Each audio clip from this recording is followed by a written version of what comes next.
안녕하세요. 미국 산다라님들. 이전 기사에서도 그렇고 계속 해리스하고 트럼프가 비길 수도 있다라는 예측을 많이들 내놓았잖아요. 그래서 만약에 정말 해리스랑 트럼프가 선거인단 수에서 비기면 어떤 일이 벌어질지 한번 찾아봤어요. 그 관련된 아티클이 있더라고요. 그리고 제목은 What would happen if Harris and Trump tie in the Electoral College? 해리스와 트럼프가 선거인단 수에서 비긴다면 In the US, the president and vice president are chosen by the Electoral College, where candidates need at least 270 out of 538 electoral votes to win. 그러니까 미국에서는 대통령이나 그 다음에 부통령이 are chosen, 선택된다 by the Electoral College, 그러니까 선거인단에 의해서 선택이 된다. Where candidates need at least 270, 그러니까 이기려면 어떻게 하냐면서 where 그 후보자들이 최소한 need at least 최소한 뭐가 필요하냐면 270개가 필요하다. out of 538 538 선거인단 수에서 이기려면 최소 270이 필요하다는 얘기죠. If no candidate reaches this majority due to a tie or third-party interference, the decision moves to Congress in what is called a contingent election. If no candidate, 그러니까 어느 캔디데이트도 reaches this majority, 과반수죠. 과반수에 미치지 못하면 due to a tie, 그러니까 똑같이 이제 숫자를 얻는 거죠. 269, 269 이렇게. 그러거나 혹시 이제 third party interference 어떤 제3의 개입이 있을 경우에 이런 경우에는 그러니까 decision 결정이 moves Congress 의회로 넘어가게 되는데 in what is called 이걸 뭐라고 하냐면 a contingent election. 그래서 contingent가 의회라는 뜻이 있어서 이렇게 a group of people representing organization 이런 뜻이 있어요. 그래서 그 의회 선거로 넘어갈 수가 있다. While this scenario is rare, 이 시나리오는 rare하지만, 그러니까 드물지만, the Constitution outlines the process. 그 Constitution은 헌법은 outlines 명시하고 있다. 그 과정을 The House of Representatives selects the president, the Senate picks the vice president. 그러니까 하원 의원은 대통령을 뽑고 상원 의원은 부통령을 뽑는다. In the House, voting is not by individual members but by state delegations, which each state casting one vote. 하원 의원에서는 in the House, voting is not by individual member. 그러니까 이게 그 투표를 하는 게 그 개개의 하원 의원들이 투표를 하는 게 아니라 by state delegation. 그러니까 스테이트에도 주 하원 의원들이 있잖아요. 그래서 그 주 하원 의원들이 뽑는 건데 each state casting one vote. 그러니까 그 주마다 하원 의원들이 일정 수가 있을 텐데 또 그 인디비주얼이 다 투표를 하는 게 아니라 그냥 뭉뚱그려서 그 주에서 하나. 그렇지만 그거를 투표하는 거는 그 주의 하원 의원들이래요. A candidate needs the support of at least 26 of the 50 state delegations to win. 그렇겠죠. 50개 주가 있으니까 각 주마다 한 표를 행사할 수 있으니까 각 주에서 하면 그러니까 과반수가 넘어야 되는 거잖아요. 그러니까 26개를 얻으면 그러면은 대통령으로 되는 거죠. 공화당들은 Republicans are favored here because they currently control more state delegations, making more likely they could select a Republican president. 공화당들은 favor, 이걸 좋아하죠.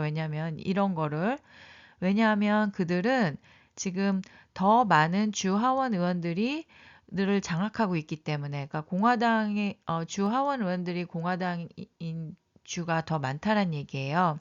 그러니까 making more likely, 그러니까 more likely 하면 더 발생할 일이 많아지는 거니까 덜 발생하면 less likely겠죠, 당연히. 그래서 그게 어떤 걸 더 가능하게 하냐면 they could select a Republican president. 그러니까 공화당 대통령을 뽑을 수 있는 가능성이 높아지는 거죠. 그렇게 되면.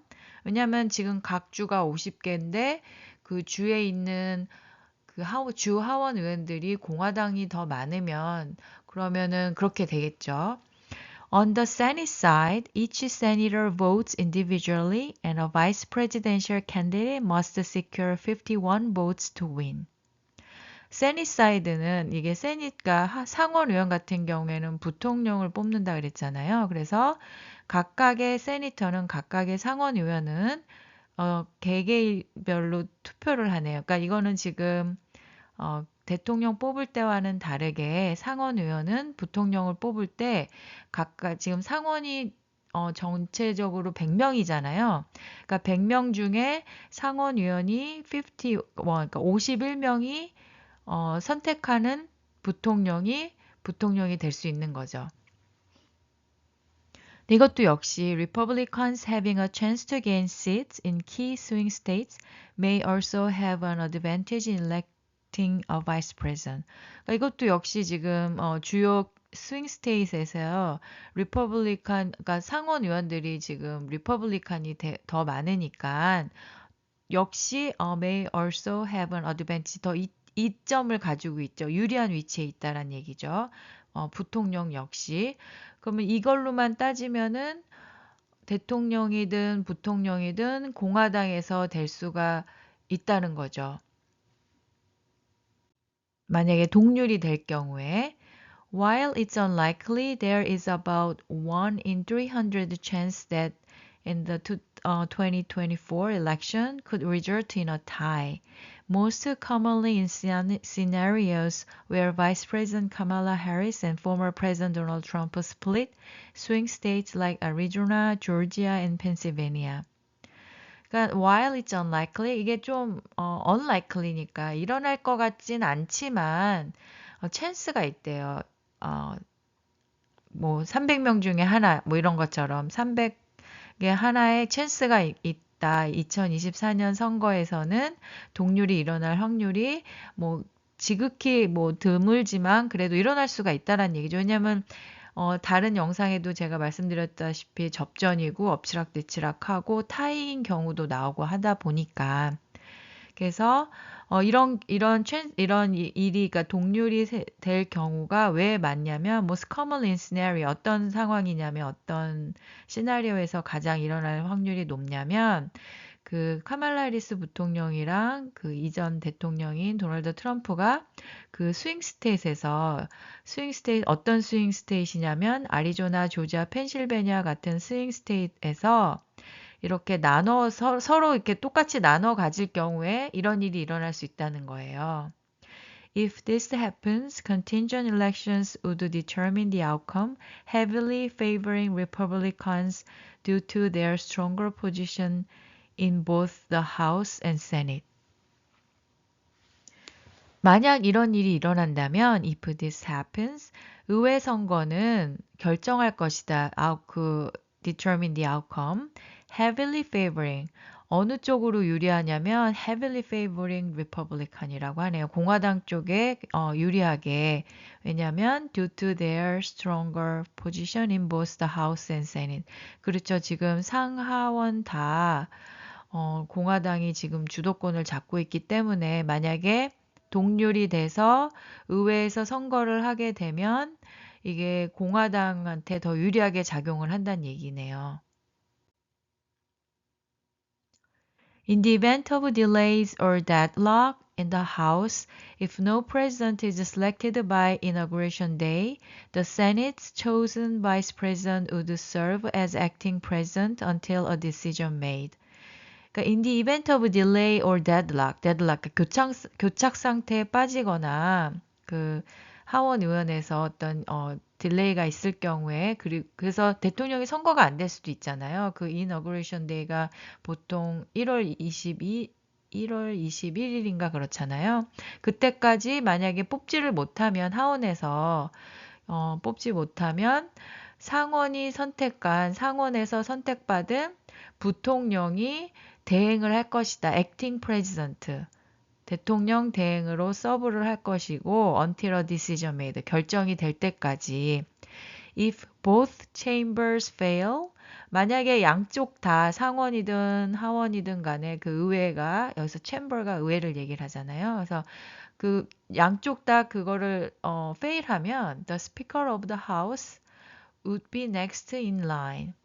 그러니까 하원 의장이 the speaker of the house 하원 의장이 그 다음으로 이제 대통령 역할을 한다는 얘기죠. 만약에 그렇게 될 경우에는 While the chance of a contingent election remains small, this process illustrates the complexities of the electoral college and the potential for political maneuvering in selecting the next U.S. president and vice president. 그러니까 그 찬스가 이런 의회 선거를 할 찬스는 remains small, 작지만 while this process, 이 과정은 illustrate은 보여주다, complexities, 그러니까 이런 이 선거인단에 의한 이 선거의 복잡성과 그 다음에 the potential, 가능성, 그러니까 정치적으로 이렇게 약간 조정하는 거죠. maneuvering in selecting the next U.S. president and vice president. 이게 다음 대통령이랑 부통령을 뽑는데 정치적인 조작이라 그래야 되나요? 이런 것들이 가능하다는 거를 보여준다. 그래서 제가 왜 이렇게 자꾸만 이게 동률이 될 가능성이 있다라고 하냐면 여기 보시면 이 차트를 보시면 그 네 가지 시나리오가 있어요. 이 네 가지 시나리오가 뭐냐면 269 대 269로 나올 수 있는 그 시나리오인데 이게 완전 불가능하지 않다고 해요. 이 시나리오에 의하면. 그러니까 이미 어떤 지금 리퍼블리칸이 첫 번째 시나리오 같은 경우에 리퍼블리칸이 펜실베니아, 노스캐롤라이나, 미시간에서 만약에 이긴다면 나머지 그 7개 중에서 나머지 그러니까 4개죠. 4개, 4-5개. 그러니까 네바다를 두 번째로 나눠서 그래서 이 하면은 동률이 될 확률이 높고 그다음 두 번째 시나리오를 보시면 이제 리퍼블리칸이 펜실베니아 그다음에 조지아, 미시간만 가져가도 또 동률이 될 확률이 높고 그 다음에 세 번째 시나리오 같은 경우에는 다 리퍼블리칸이 대다수가 아까 세븐 스테이트에서 세븐 스윙 스테이트에서 대부분의 리퍼블리칸이 된다 해도 펜실베니아가 제일 많은 수 19개를 가지고 있기 때문에 만약에 데모크래시 펜실베니아랑 그 다음에 미시간이랑 그 다음에 위스콘신을 또 가져가면 또 동률이 될 확률이 있는 거예요. 그 다음에 이제 네 번째 시나리오 보시면 이게 비슷하게 가져가지만 그래도 뭐 펜실베니아랑 그 다음에 미시간이랑 위스콘신, 네바다가 리퍼블리칸 그리고 나머지는 데모크래시면 또 이게 동률이 된다고 해요. 그래서 이게 이번에는 예측하기도 어렵고 접전이고 엎치락뒤치락하고 그 다음에 동률이 될 확률도 있다고 해서 제가 한번 찾아봤어요. 그리고 자세한 내용을 아시고 싶으시면 여기 소스에 가보시면 자세하게 내용이 나와 있습니다. 감사합니다. 미국 산다라님들 수고하셨습니다.